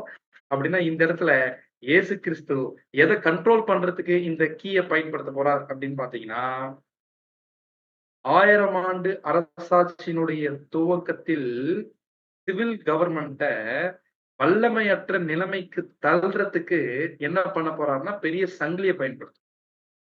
அப்படி வல்லமையற்ற நிலைமைக்கு தள்ளிட்ட பிறகு அந்த தள்ளின இடத்த தூத்து போட போறாங்க. அப்படின்னா 1000 வருஷம் முடிகிற வரைக்கும் தள்ளிட்ட பிறகு குழிக்குள்ள தள்ளிட்ட பிறகு யாரால எழுந்து வர முடியாதுன்னா 1000 வருஷம் முடிகிற வரைக்கும் சிவில் கவர்மெண்ட்னால எழுந்து வர முடியாது. அப்படின்னா ரொம்ப எளிமையா அதை எப்படி புரிஞ்சுக்கலாம்? இயேசு கிறிஸ்து 2ஆம் வருகையில வந்து உலக ராஜ்யங்களை என்ன பண்றாருன்னா 1000 ஆண்டு அரசாட்சியுடைய துவக்கத்துல கட்ட ஆரம்பிக்கிறார். அப்படின்னா என்ன அர்த்தம்? அத வல்லமையற்ற நிலைமைக்கு தள்ள ஆரம்பிக்கிறாரு. அப்படி தள்ளிட்ட பிறகு எப்ப தள்ள போறாரு? மகா உபத்திரவத்தினுடைய முடிவுல. மகா உபத்திரவத்தினுடைய முடிவுல இந்த வலு சர்ப்பம் குழிக்குள்ள போகுது. அப்படின்னா மகா உபத்திரவத்துல இருந்து 1000 வருஷம் முடிகிற வரைக்கும் சிவில் கவர்மெண்ட்னால என்ன பண்ண முடியாதுன்னா செயல்படவே முடியாது. இந்த ஓவரால் பிக்சரை பத்தி தான் இந்த அதிகாரமே பேசுது. அப்படின்னா இந்த தன் கையில சாவியோட அந்த தூதன் என்ன பண்றாரு அப்படின்னு பாத்தீங்கன்னா வர்றாரு. கையில சாவியோட என்ன பண்றாரு அப்படின்னு பாத்தீங்கன்னா வர்றாரு. அப்படின்னா இந்த சாவிய பத்தி பைபிள்ல வேற எங்கெங்கெல்லாம் சொல்லப்பட்டிருக்கு அப்படின்னு நாம் எடுத்து பார்க்கும் பொழுது உதாரணத்துக்கு ஒரு சில இடங்கள்ல இருக்கக்கூடிய ஒரு விஷயத்தை என்ன பண்ணலாம் அப்படின்னு பாத்தீங்கன்னா வாசிக்கலாம். லூக்கா 11ஆம் அதிகாரம் 52ஆம் வசனம் வாசிங்க. லூக்கா 11ஆம் அதிகாரம் 52ஆம் வசனம். நியாய சாஸ்திரிகளே உங்களுக்கு ஐயோ, அறிவாகிய திறவுகோலை எடுத்துக்கொண்டீர்கள், நீங்களும் உட்பிரவேசிக்கிறதில்லை, உட்பிரவேசிக்கிறவர்களையும் தடை பண்ணுகிறீர்கள் என்றார். முதலாம் வருகையில இந்த திறவுகோல் இந்த சாவியை பத்தி ஆண்டவராகிய இயேசு கிறிஸ்து பேசியிருக்கார். அப்படின்னா அந்த திறவுகோலை அதாவது அறிவாகிய திறவுகோலை என்ன பண்றீங்கன்னு பாத்தீங்கன்னா நீங்க எடுத்துட்டீங்க ஜனங்க கையில இருந்து அப்படிங்கிறார். அப்படின்னா என்ன அர்த்தம்? பழைய ஏற்பாட்டு வசனங்களுக்கு பதிலா உங்களுடைய கற்பனையும் உங்களுடைய பாரம்பரியத்தை நீங்க திணிச்சிட்டு பழைய ஏற்பாட்டு வசனங்களை புரிந்து கொள்ளக்கூடிய அறிவாகிய திறவுகோலை என்ன பண்றீங்க நீங்க எடுத்துக்கிட்டீங்கன்னா என்ன அர்த்தம்? பழைய ஏற்பாட்டை பற்றின அறிவை பெற்றுக்கொள்வதை நீங்க என்ன பண்றீங்க? தடை பண்ணிட்டீங்க அப்படின்றதுக்காக அங்க பயன்படுத்து. அப்படின்னா ஒரு விஷயத்தை பெற்றுக்கொள்ள போவதற்கு இந்த திறவுகோலை வச்சுட்டு என்ன பண்ண முடியுது? தடை செய்ய முடியுது. இன்னொரு இடத்துல மத்தேயு 16ஆம் அதிகாரம் 19ஆம் வசனத்துல இதே திறவுகோலை பத்தி பேசும்போது என்ன சொல்றாருன்னா வாசிக்கலாம். மத்தேயு 16ஆம் அதிகாரம் 19ஆம் வசனம். ம். பரலோக ராஜ்யத்தின் திறவுகோல்களை நான் உங்களுக்கு தருவேன். உனக்கு தருவேன். உனக்கு தருவேன். யாருக்கு சொல்றாரு? பேதுருவ பார்த்து சொல்றார். பரலோக ராஜ்யத்தின் திறவுகோல்களை உனக்கு என்ன பண்றேன்? நான் உங்களுக்கு தரேன் அப்படின்றத சொல்றார். அப்படின்னா ஏன் திறவுகோல்கள்லாம் 2 கீ. முதல் யூதர்களுக்கு எந்த கதவை ஓபன் பண்றாரு? சுவிசேஷத்தினுடைய கதவை யூதர்களுக்கு ஓபன் பண்றாரு. 3½ வருஷம் கழிச்சு கொர்நேலியுனுடைய வீட்ல புறஜாதிகளுக்கு என்ன பண்றாருன்னு பார்த்தீங்கன்னா, கதவை ஓபன். சரிங்களா? இதே மாதிரி அப்படின்னா உள்ள என்ன பண்ணலாம்? வரலாம். ஓபன் பண்ணி விட்டார். திறவுகோலினுடைய பயன்பாடு இப்படிதான் வேதத்துல என்ன பண்ணப்பட்டிருக்குன்னா சொல்லப்பட்டிருக்கு. அப்படி இருக்கும்பொழுது இந்த இடத்துல இந்த தூதன் எதற்கான ஒரு திறவுகோலை வச்சிட்டு இருக்காருன்னா, key to the bottomless pit. Key to the bottomless pit. பாதாளத்தின் திறவுகோலை தன் கையில் ஆண்டவராகிய இயேசு கிறிஸ்து வச்சிட்டு இருக்கிறாரு. அப்படின்னா பாதாளத்தின் திறவுகோல் எதற்காக? அப்படின்னா பாதாளம் என்பது வெளிப்படுத்தும் விசேஷத்தில் எதை அடையாளப்படுத்தும்? அப்படின்னா பாதாளம் அப்படின்னு சொல்லிட்டு நாம என்ன நினைச்சிரோம்னா ஒரு குழி அப்படின்னு நாம் நினைச்சிரோம். கரெக்ட்டுங்களா? ஒரு குழின்னு நாம் நினைச்சிருவோம். குழின்னா என்ன இருக்கும்? அதுக்கு ஒரு எண்ட் இருக்கும். இப்போ ஒரு குழிக்குள்ள ஒருத்தர் குதிச்சுட்டாருன்னா கூட அவர் என்ன பண்ணிருவாருன்னா, போய் நிப்பாரு, அதுல விழுந்துருவாரு. அவர் அப்படியே போயிட்டே இருக்க மாட்டார். அந்த மாதிரி குழிய பத்தி இந்த இடத்துல பேசல. இந்த இடத்துல சொல்லப்பட்ட பாதாளத்துக்கு ஆங்கிலத்துல ரொம்ப அருமையா இருக்கும். பாட்டம்லெஸ் பிட் இது. பாட்டம்லெஸ் பிட் அப்படின்னு என்ன அர்த்தம்? பாட்டமே இல்லாத ஒரு குழி அப்படின்னு என்ன அர்த்தம்? இந்த குழிக்குள்ள ஒருத்தர் விழுந்துட்டாருன்னா, அவர் என்னவாயிட்டே இருப்பாரு. அவரு போயிட்டே இருப்பார். சில சமயத்துல கூட இந்த மாரியான ஒரு குழிக்குள்ள நம்ம கனவுல என்ன பண்ணிருவோம்னு பார்த்தீங்கன்னா, திடீர்னு விழுந்துருவோம். அப்படியே என்ன ஆயிட்டு இருக்கும்னு பார்த்தீங்கன்னா, அப்படியே அந்த குழிக்குள்ள அப்படியே போயிட்டே என்ன பண்ணுவோம்னு பார்த்தீங்கன்னா இருப்போம். அது முடிவே இல்லாம அப்படியே விழுந்துட்டே இருக்கும். என்ன அர்த்தம்? ஏன் இந்த சிம்பல் பயன்படுத்துறாரு? இந்த மாதிரி ஒருத்தர் ஒரு குழிக்குள்ள பாட்டமே இல்லாத ஒரு குழிக்குள்ள ஒருத்தர போட்டாருன்னா, அந்த நபர்னால செயல்பட முடியுங்களா? அந்த நபர்னால என்ன பண்ண முடியாது? முற்றிலுமா ஒரு செயலற்ற நிலைமைக்கு என்ன பண்ணிருவார்ன்னா போயிருவார். அப்படின்னா, இந்த குழிக்குள்ள தான் வலு சர்ப்பத்தை ஆண்டவராகிய இயேசு கிறிஸ்து போடுறாராம். அப்படின்னா வலு சர்ப்பம் யாரு? சிவில் கவர்னன்ட்ஸ். இந்த உலக ராஜ்யங்கள, இந்த சிவில் பவர இந்த குழிக்குள்ள என்ன பண்ணிறாருன்னா போட்டுறாரு. அப்படின்னா என்ன அர்த்தம்? போட்டுட்டு கதவ மூடி, அந்த கதவுடைய சாவி வச்சுட்டு இருக்காரு. இந்த குழிக்கான சாவி யார் கையில இருக்குன்னா, ஆண்டவராகிய இயேசு கிறிஸ்து கையில இருக்கு. அப்படின்னு என்ன தெரியுங்களா அர்த்தம்? அதாவது சிவில் பவர் இதுக்குள்ள போட்டுட்டா, அது முழுக்க முழுக்க வல்லமையற்ற நிலைமைக்கு என்ன ஆயிரும் அப்படின்னு பார்த்தீங்கன்னா வந்துரும். அது திருப்பியும் வெளிய விட்டணும்னா, அது யார் கட்டுப்பாட்டுல தான் இருக்கு? ஆண்டவராகிய இயேசு கிறிஸ்துவுடைய கட்டுப்பாட்டுக்குள்ள தான் இருக்கு. இதே இந்த பாட்டம்லெஸ் பிட்ட பத்தி வெளிப்படுத்தின விசேஷம் 9ஆம் அதிகாரம் 1ஆம் வசனம் 2ஆம் வசனத்துல என்ன பண்ணியிருக்கோம் அப்படின்னு பார்த்தீங்கன்னா, நம்ம வாசிச்சிருக்கோம். ஞாபகம் இருக்கா? திருப்பி வாசிக்கலாம். வெளிப்படுத்தின விசேஷம் 9ஆம் அதிகாரம் 1ஆம் வசனம். ம். 5ஆம் தூதன் எக்காளம் ஊதினான். அப்பொழுது வானத்திலிருந்து பூமியின் மேல் விழுந்த ஒரு நட்சத்திரத்தை கண்டேன். அவனுக்கு பாதாள குழியின் திறவுகோல் கொடுக்கப்பட்டது. இது யார் அப்படின்னு பார்த்தா, இந்த இடத்துல பாதாள குழியின் திறவுகோலை வைத்துக் கொண்டிருக்கிறது 5ஆம் தூதன். 5ஆம் தூதன் யார் அப்படின்னு பார்த்தீங்கன்னா, ஜான் வைக்லிஃப். ஜான் வைக்லிஃப் அவரு தியாலஜில டாக்டரேட் என்ன பண்ணிருந்தான்னு பார்த்தீங்கன்னா வாங்கியிருந்தார். ஆனாலும் மத உலகத்துல இருந்து இந்த நட்சத்திரத்தை என்ன பண்ணிட்டாங்கன்னு பார்த்தீங்கன்னா, கீழ தள்ளிட்டாங்க. அப்படின்னா என்ன அர்த்தம்? யூனிவர்சிட்டியினுடைய ஃபேக்கல்டி அவர். டீச்சர். யூனிவர்சிட்டியுடைய புரொஃபசர் அவர். சோ ஆக்ஸ்போர்ட் யூனிவர்சிட்டியுடைய புரொஃபசர் போஸ்ட்ல இருந்து என்ன பண்ணிடுறாங்கன்னு பார்த்தீங்கன்னா, அவர எடுத்து விட்டுறாங்க அந்த டீச்சிங் போஸ்ட்ல இருந்து. ஏன் எடுத்து விட்டாங்க அப்படின்னு பார்த்தீங்கன்னா, அவர் இவ்வளவு நேரம் கட்டுப்பாட்டு பாதாளத்துக்குள்ள வல்லமையற்ற பாதாளம்னா வல்லமையற்ற நிலைமை அடையாளப்படுத்தும். வல்லமையற்ற நிலைமையில் இருந்த பைபிள் சத்தியங்களை ரிலீஸ் பண்ணிட்டாரு. எப்படி? பைபிள ஆங்கிலத்தில் என்ன பண்ணிட்டாருன்னா மொழிபெயர்த்துட்டார். அதனால அதனுடைய அறிவு எல்லாருக்கும் என்ன ஆயிடுச்சு? ஏற்றகால சத்தியம் கிடைச்சிருச்சு. இவ்ளோ நாளா குழிக்குள்ள இருந்த பைபிள் வெளிய வந்துச்சு. வெளிய வந்த உடனே அதுக்கு வெள்ளம் வந்துருச்சு. அதுக்கான சாவி யார் கையில இருந்துச்சுன்னா, ஜான் வைக்லிஃப் கையில இருந்துச்சு. அதுதான் அவர் என்ன பண்ணாருன்னா மொழிபெயர்த்தார் அப்படின்றது. அப்படின்னா இந்த இடத்துல நம்முடைய ஆண்டவராகிய இயேசு கிறிஸ்து 1000 ஆண்டு அரசாட்சியுடைய துவக்கத்தில் வந்து என்ன பண்ண போறாரு அப்படின்னு பார்த்தீங்கன்னா, சாத்தான கட்டிக்கினே இருக்க மாட்டாரு. 1000 வருஷம் கட்டி வைக்கிறத பத்தி இந்த இடத்துல என்ன பண்ணலன்னு பார்த்தீங்கன்னா, முக்கியமா பேசல. அது அந்த சாத்தான கட்டுறதுனா என்ன அப்படின்னா, லிட்டரலான சாத்தான கட்டுறது கிடையாது. அது பிசாஸ் என்றும், சாத்தான் என்றும் சொல்லப்பட்ட பழைய பாம்பாகிய வலுசர்ப்பம். வலுசர்ப்பம் யாரு? Civil government. அந்த சிவில் கவர்ன்மென்ட்ட அல்டிமேட்டா கொண்டு போய் எங்க போட்டுறணும்? பாதாளத்துக்குள்ள போடணும். அப்படின்னா சிவில் கவர்ன்மென்ட்ட பாதாளத்துக்குள்ள போடுறதுன்னா என்ன அர்த்தம்னா, இப்ப நம்மள சுத்தி உலக ராஜ்யங்கள் இருக்கு பார்த்தீங்களா? இது அனைத்து ராஜ்யங்களும் வல்லமையற்ற நிலைமைக்கு கொண்டு வரணும். செயல்பட முடியாத நிலைமைக்கு கொண்டு வரணும். இந்த செயல்பட முடியாத நிலைமைக்கு கொண்டு வரணும் அப்படின்னு பார்த்தீங்கன்னா, அவங்கள முதல்ல என்ன பண்ணணும்னு பார்த்தீங்கன்னா கட்டணும். அந்த கட்டுறதுக்கு தான் பெரிய சங்கிலி என்ன பண்ணிருக்காரு அப்படின்னு பார்த்தீங்கன்னா, நம்முடைய ஆண்டவராகிய இயேசு கிறிஸ்து கையில வச்சுட்டு. இது எல்லாம் இயேசு கிறிஸ்து எப்ப பண்றாரு? அவர் 2ஆம் வருகையில வந்து பண்றாரு. 2ஆம் வருகையில எப்ப வராரு? 1000 வருஷம் ஆரம்பிக்கும்போது வராருன்றத வசனத்துல தெளிவா ப்ரூஃப் பண்ணியாச்சு அப்படின்னா, 1000 வருஷத்துக்குள்ள தான் ஆண்டவராகிய இயேசு கிறிஸ்து இந்த உலக ராஜ்யங்களை எல்லாமே ஒடுக்க ஆரம்பிக்கிறார். ஒடுக்கி, ஒடுக்கி, ஒடுக்கி கடைசியில மகா உபத்திரவத்தினுடைய முடிவுல வல்லமையற்ற நிலைமைக்கு தள்ள போறாரு. இந்த ப்ராசஸ் நடக்கிறதே எதுக்குள்ளதான் அப்படின்னு பார்த்தீங்கன்னா, 1000 வருஷத்திற்கு உள்ளதான்.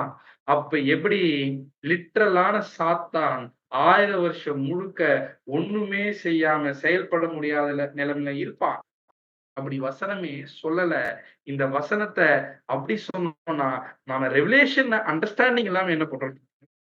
அப்படின்னா இந்த பாயிண்ட்ட புரிஞ்சுக்கிறதுக்கு 20ஆம் அதிகாரத்த புரிஞ்சுக்கணும்னா, இவ்ளோ பாயிண்ட்ஸ் எவ்வளவு தூரம் கடந்து வர வேண்டியதா இருக்குதுங்க. ஏறக்குறைய 123 வீக்ஸ் இத்தன வாரங்கள் கடந்து இந்த ஒரு விஷயத்த பார்க்கும்பொழுது நமக்கு இவ்ளோ பெரிய தெளிவு கிடைக்குது.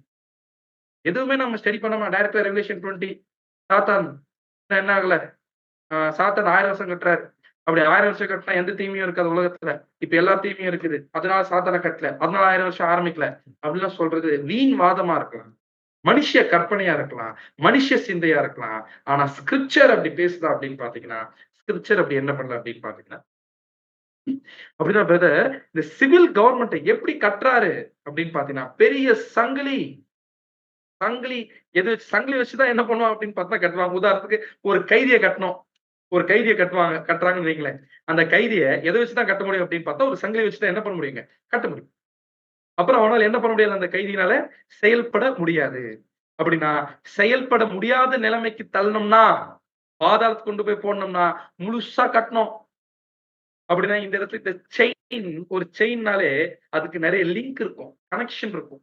அப்படின்னா இந்த இடத்துல ஆண்டவராகிய இயேசு கிறிஸ்து சிவில் கவர்ன்மென்ட்டை கட்டுவதற்கு பயன்படுத்தக்கூடிய பெரிய சங்கிலி எதை அடையாளப்படுத்துது அப்படின்னு பார்த்தீங்கன்னா, காம்பினேஷன் ஆஃப் ட்ரூத்ஸ். சத்தியத்தினுடைய பல காம்பினேஷன் ஆண்டவராகிய இயேசு கிறிஸ்து பயன்படுத்துறார். சத்தியம் அப்படின்னு சொல்லும்பொழுது என்ன நெனச்சுக்க வேண்டாம். ஏதோ பைபிள் சத்தியத்த வச்சு என்ன பண்ண போறாரு? சிவில் ராஜ்யத்த கட்டப் போறாரு அப்படின்னு பார்த்தீங்கன்னா, அப்படி கிடையாதுங்க. இவ்வளவு நாளா இவ்வளவு நாளா சிவில் கவர்ன்மெண்ட்ஸ் எவ்ளோ பொய் சொல்லிருக்கு.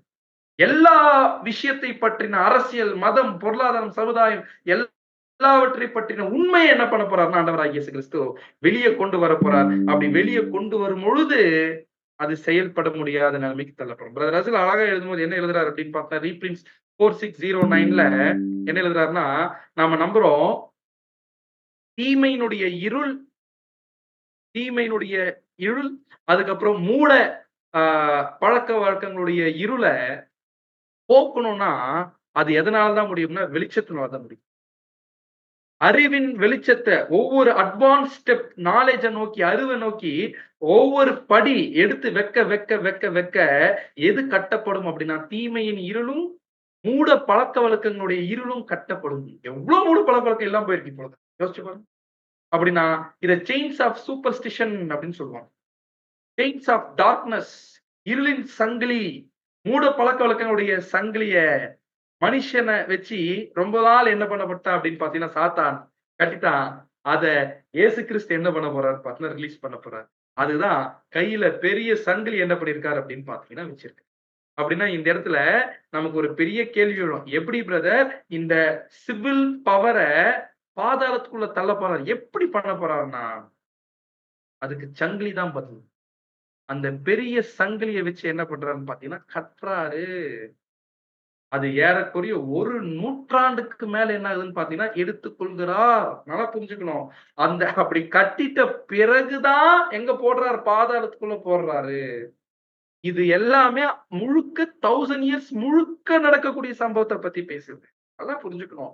1000 இயர்ஸ்க்குள்ள அவன கட்டி, அவன 1000 இயர்ஸ் முடியிற வரைக்கும் வலு சர்ப்பத்த பாதாளத்துக்குள்ள போட்டு வைக்க போறான்.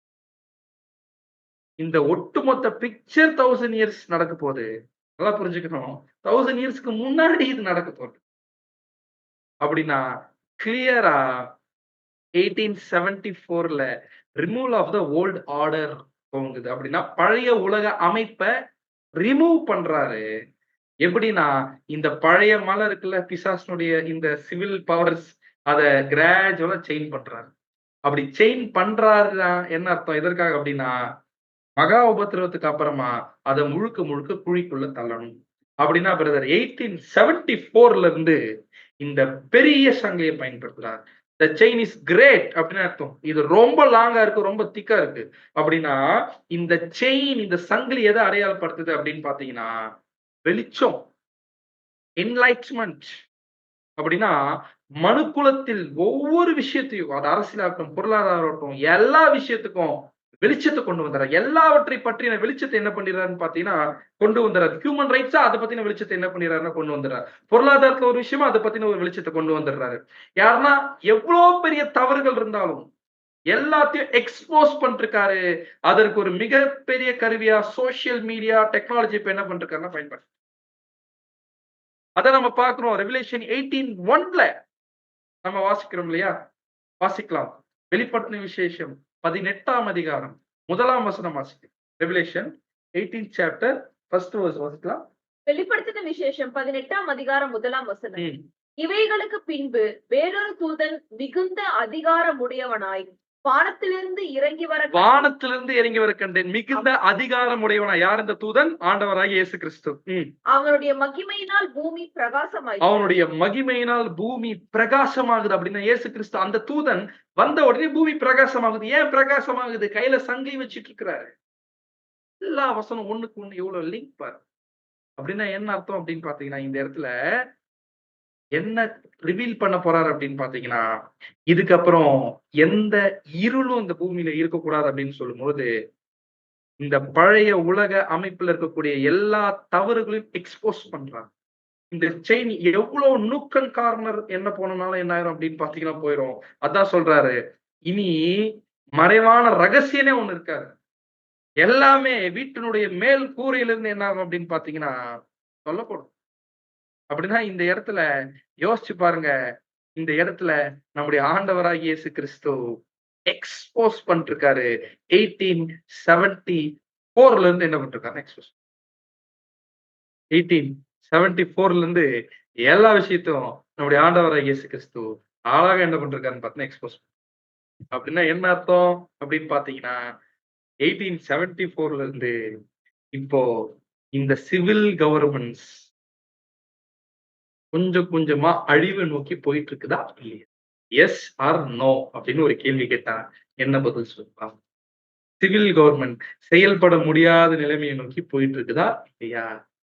சிவில் கவர்மெண்ட பற்றின எல்லா உண்மைகளும் வெளியே இப்போ வந்துட்டு இருக்குதா இல்லையா? யாருன்னா எந்த பொய்னா சொல்ல முடியுதா அப்படின்னு பாத்தீங்கன்னா முடியல. அது உலகத்துல எந்த ராஜ்யத்துல இருந்தாலும் சரி எல்லாத்த பத்தின உண்மை இப்போ வருதா வரலையா? அழிவை நோக்கி போயிட்டு இருக்குதா இல்லையான்னு கேட்டீங்கன்னா ஆமா ஆமா ஆமா அப்படின்ற ஒரு பதில தவிர்த்து வேற எந்த பதிலும் இல்ல அப்படின்ட்டோம்னா நாம் இந்த உலகத்தில் குருடர்களா வாழணும்னு சொல்லுவோம்.